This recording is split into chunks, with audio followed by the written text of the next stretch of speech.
तिखटपणा योग्य, चव भारी, थोडं चविष्ट, थोडं उत्कृष्ट. आज बनवूया शेवभाजीचा परफेक्ट कॉम्बो. आता शेवभाजी तयार करून घेऊया. 2 पिंच हिंग पावडर, जिरा, रेड चिली, मोहरी ॲड करूया. Fine chop onion. कांदा गोल्डन ब्राऊन होईपर्यंत भाजून घेऊया. कांदा भाजून घेतलाय. ॲड करूया आलं लसूण आणि मिरची. आलं लसूण आणि मिरची ठेचून घ्यायची. ॲड करूया टोमॅटो. टोमॅटो भाजून घेऊया. ॲड करूया हळद, थोडीशी मिरची पावडर. ॲड करूया टोमॅटो प्युरी. प्युरी तेल सुटेपर्यंत भाजून घेऊया. आता ड्राय मसाले बघूया. धना पावडर, जिरा पावडर, गरम मसाला आणि मिरची पावडर व्यवस्थित मिक्स करून घेऊया.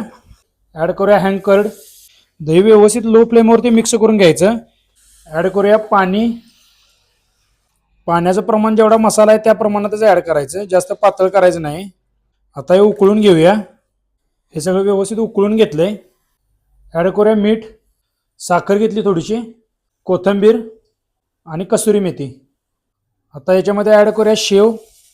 शेव झाकण लावून 5 मिनिटं लो फ्लेमवरती शिजवून घेऊया. शेवभाजीची कन्सिस्टन्सी या टाईपमध्ये ठेवायची. शेवभाजी तयार आहे.